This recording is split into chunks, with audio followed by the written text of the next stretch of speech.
Our deepest fear is that we are powerful beyond measure. I will live every day as if there were a microphone tucked under my tongue. It's great to get in the game, but don't get in the game till you understand the rules, till you're an insider. Your life changes when you begin having a different conversation in your head. What we need to do in radically deep problems is propose radically visionary solutions. Because the people who are crazy enough to think they can change the world are the ones who do. Welcome to our festive POWERCUT series, where the Inside Influence team and I take a 6-week pause over Christmas to reset, read, recalibrate, and generally refill our creative tanks. Oh, and we'll probably eat a few mince pies while we're at it. To keep you fueled while we're gone, we have travelled back through the archives and pulled out 6 of our favourite Inside Influence episodes from over the past year. We have then taken those and cut them down even further into the most powerful moments, all of which I can say, hand on heart, have radically changed how I have shown up, led, and influenced over the past 12 months. No fluff, just 20 minutes of solid gold wisdom. If you're new to the Inside Influence community, enjoy the ride. If you're a long-time listener, these moments, I promise you, are so worth a refresh. Today's POWERCUT is with Julia Dhar. Julia is a managing director and partner at the Boston Consulting Group and the founder of BeSmart, BCG's Behavioral Economics and Behavioral Insights initiative. Julia's mission is to enable leaders in government and the private sector to apply the science of behavior change across a range of social service topics, including economic development, finance, education, criminal justice, and welfare. Her 2 TED Talks on how to have constructive conversations have had, at last count, over 10 million views. She was also, no small thing, a World School Debate champion 3 times.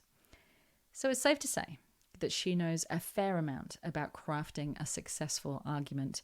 However, what drew me to Julia wasn't actually her ability to persuade, although, as you're going to hear, she is very persuasive, but instead the vision that she has dedicated her life and career to driving, which is how as nations, teams, and families, especially over Christmas, we can start to disagree more productively.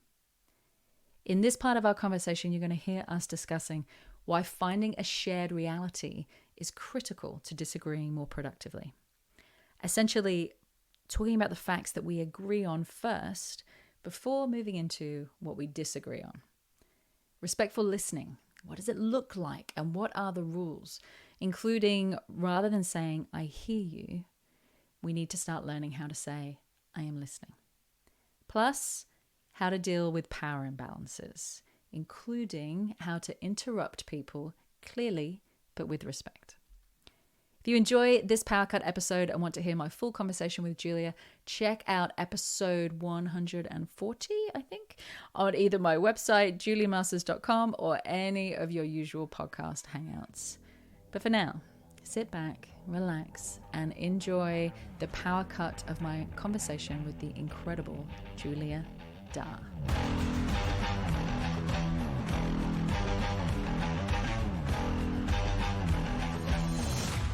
It's actually really an amazing intersection between your world and mine because, in my world, you take an idea, exactly what you talked about. You take a shared reality, you take an idea that everybody can agree on, and then you overlay it with a challenge of assumption about that idea, and you twist and you frame on that idea. And that is that's also storytelling. That is what captures people's attention. So you start with the agreement. We all agree on this now. Okay, but here's a flip. Here's a flip for you. And by starting with the place of agreement, and I actually talk about that when I train people to give big presentations, start with commonality.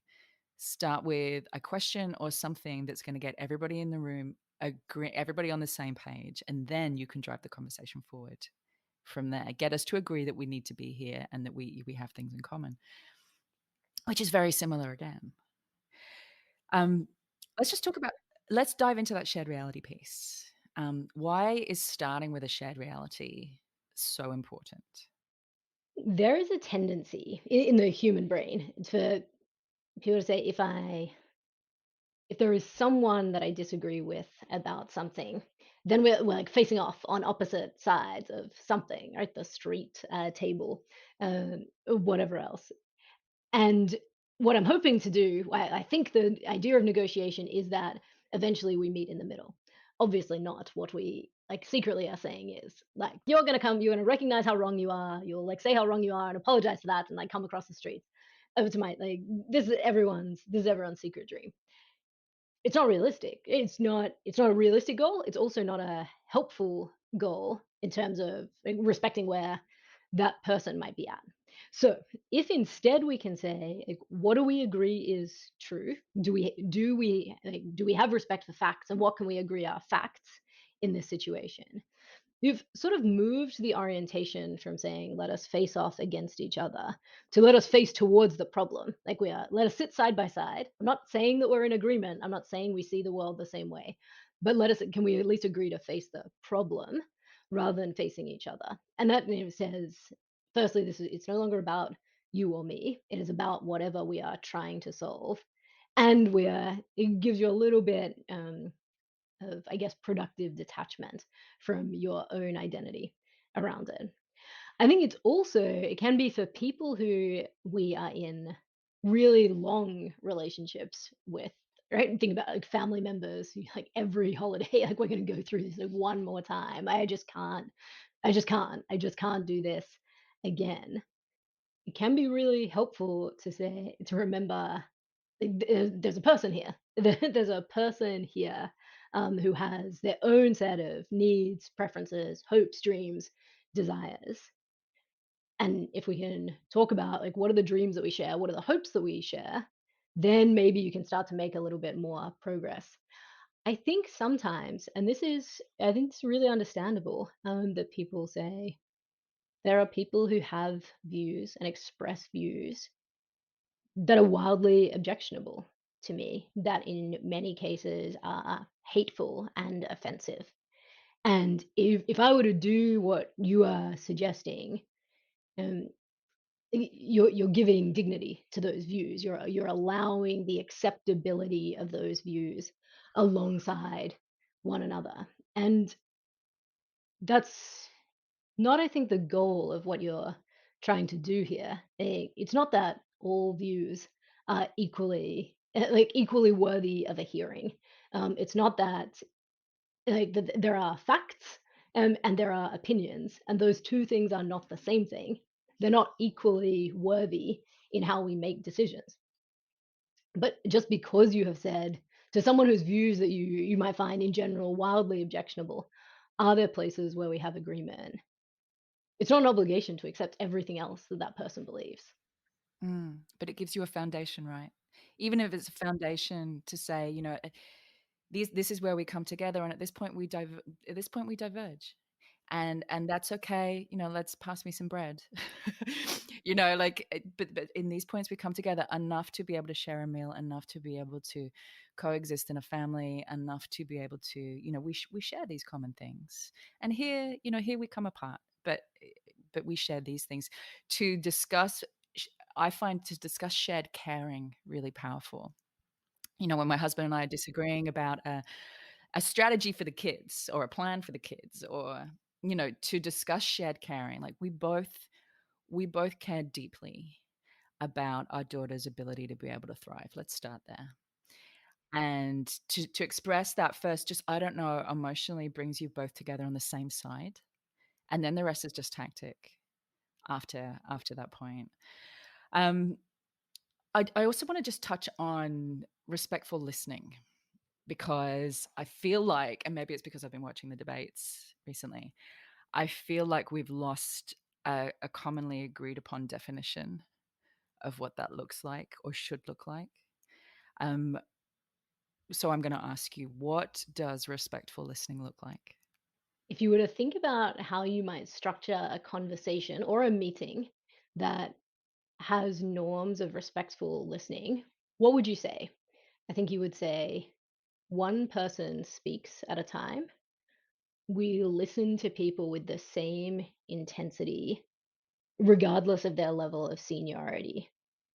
But you might also say we recognize that people have different amounts of expertise and experience that they're going to draw from in this conversation. You might think about the difference between a politician and a physician in some of the conversations about COVID, right? People have different amounts of expertise, and we should make room to clarify that.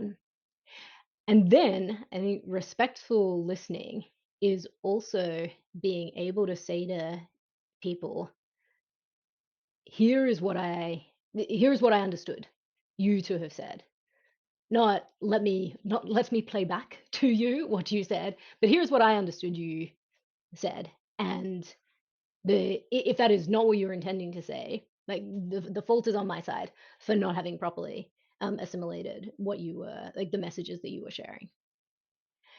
And I think it is also not just waiting for your turn to speak or your turn to respond, but no, really genuinely approaching it in a spirit of integration, of saying, I'm trying to integrate what you are saying into what I'm saying. I'm not just waiting. I'm not just waiting for it to be my turn. And I have in general found it helpful in terms of soliciting people to say more in very charged situations.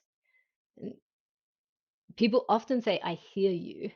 And I think that can be quite dismissive. It's not intended that way usually, but it's often read that way. It's like, I hear you. Like, it's like, is it my turn? Yes, yes, I've Yeah, it's heard you. I hear you, and now can you stop? I hear you. Like now, exactly. Now it's my turn. Um, and instead, just actually saying to people, I am listening. And if you think about people where you have wild disagreements, you probably don't want to say, I hear you, because you might think that has an implication of, I agree with you. You might not want to play back what they said. You might say, it's really objectionable, or I don't want to give credence to it. But something that you can always say is, I am listening. And just how powerful that one sentence is in all situations, like from your personal life to your professional life.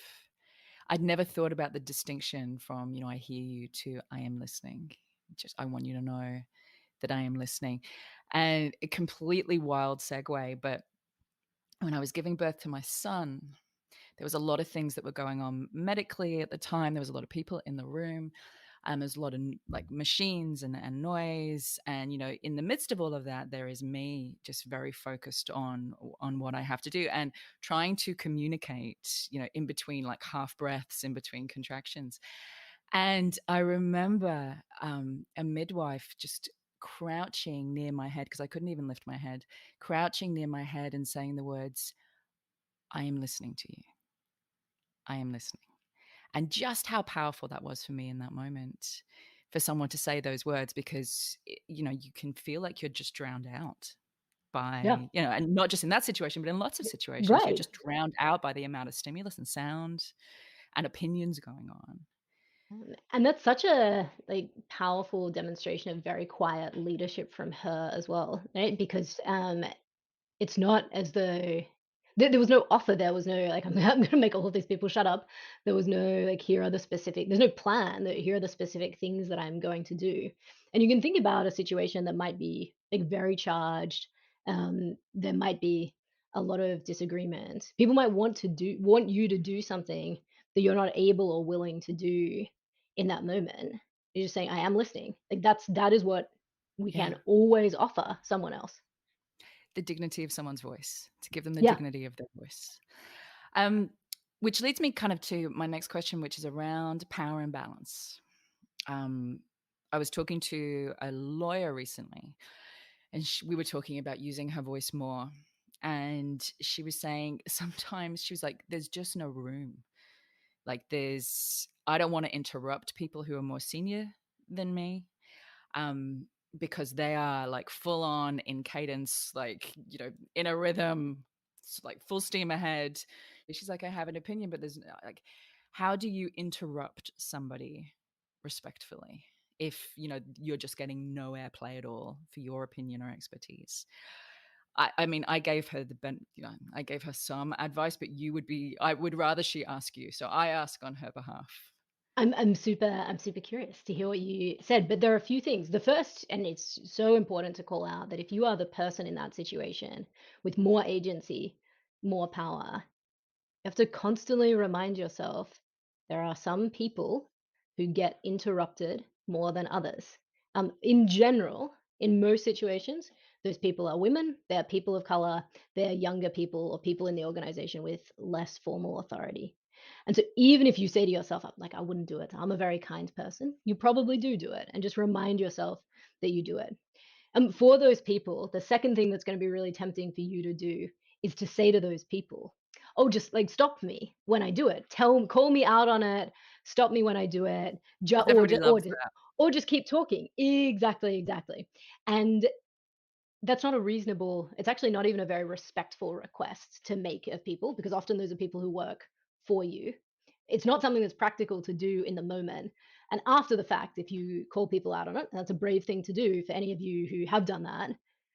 People will usually say, "Oh, I'm really sorry, but my thing was very important. Like the moment was very urgent." Whatever justification they have. So that's really important. If you have power, like, use that power to be quieter, but also use it to actually call on people, to invite people into the conversation, and not say, "I'm going to say what I think, and then I'm going to call on whoever." Say, "Julia, what do you think?" And then I can add some perspectives if I have anything else to say afterwards. And there's a lot of power in saying, I don't have anything else to add. I thought that was well said. So that's number one. It's not super helpful for your friend in this exact situation. What can be done in that situation? So there's a tactical part of it, which is when you are interrupted, it is completely reasonable to continue speaking. Right? And that's a real, I'm not undermining how challenging that is to do. That is a challenging thing to do. But just continue to speak at approximately the same volume, at approximately the same pace that you were before. You find yourself in a bit of a standoff briefly, but only for about 7 words. Right? Human beings are too awkward to keep it going longer than that. The other person is a graceful way of saying to the other person, like, "I am not finished. What you are doing is rude," and inviting them to back off a little bit. That won't always work. If it doesn't, the other tactic that you might consider using is simply to say, "I am almost finished," or "just a moment," or you can say, "Please, like, I am still speaking." Those of you who watched the vice presidential debates in the United States during the last presidential campaigns would have seen now Vice President Harris, then Senator Harris, do exactly this during some of the debates. She would simply say to Vice President Pence, "I'm speaking," and to the moderator, "I'm speaking." That, I think, is a perfectly reasonable intervention. The final thing that I will call out, because we all find ourselves in a Zoom world now, is setting some norms in your meetings, that this is a meeting that will use the raise hand emoji, is a and I know you're laughing. You say, That's so awkward. I cannot imagine it." I have a set of meetings and a set of clients that I work with where the norm, no, and it's a very senior group of executives, right? The the norm is that people raise their hand and they wait to be called upon, and they make their observation and we move on. Some of you out there are listening and saying, "Look, that sounds very tiresome. That sounds very slow." It is slow in a really good way. It leads to a lot of deliberation. It leads to a lot of patience in the meetings. And one of the nice things that I love that happens is you then go in the order that people raise their hands, not the order of seniority. And you see people put their hands down and they're saying, "Look, like, this person just made the observation that I was going to make. Like, it's fine. Like, my point has That's been exactly made." what I was just thinking, because that the act of raising your hand and waiting, often the heat of the moment disappears and you think, actually, do you know what? That wasn't so important to add to the conversation, and the hand goes down again. Right. Or my point has been, like, roughly made by this person in the same way. I actually don't need to make it again. And it's really initially uncomfortable. If you have not tried this, even if you are saying to yourself, "I am a relatively junior or a relatively new person in, like, whatever meeting or community I find myself in," this is a pretty low stakes experiment that you could do tomorrow. I'm just saying, just one meeting, Just try it, see what happens. And I promise you that what will happen is someone will call on you, and people are gonna laugh. People are gonna find that strange and awkward, and you can just keep doing it. And people will call on you, and having called on you, they will then not interrupt you, right? Because they can't. How could they? Having just invited you to speak, they then can't come in over the top of you. I will note, then this is hilarious, that in this group that is a very disciplined hand raiser, when people start to feel very strongly and there are many hands raised, you will see the raise hands emoji. And then if it's a video conference, you will also see people raise their physical hands. And it's just, I'm like, what are you doing? Like, yes, you're trying to express that you feel very strongly. We are coming to you. This is my red underline highlighter version of my raised hand. Like a small child, like at school. Yes. Bouncing on your chair. Exactly. Yes. Thanks so much for listening. I hope you enjoyed this episode and have seized hold of at least one tool, idea, or mindset that will help you start raising your own level of influence. Now, for those of you who want to take the next step in your journey or would just love a roadmap to becoming the most influential voice, idea, or brand in your space, then I have good news. You can now download the latest updated version of my ebook, The Influencer Code, from my website, juliemasters.com. Also, there's a link in the show notes. Just pop in your email address, and I promise I will not spam you, but it is jam-packed full of ideas, tools, and case studies that I have come across in my now 20 plus years of doing this work. Not to mention the 7 areas and 7 core questions that I have found to be hands down the most valuable when it comes to immediately lifting your ability to make an impact. Download it, keep it, share it, juice it for all it is worth. I hope it makes a massive difference in both your career and your business. Thank you always to my co-founder and the main brain behind this podcast, Lauren Kelly. You kick my butt in all the right ways. Thank you for making it happen. And if you did enjoy the show, then we would love you to share this podcast and leave us a review on iTunes, Google, Stitcher, whatever your platform of choice happens to be. And don't forget to subscribe to make sure that you never miss an episode.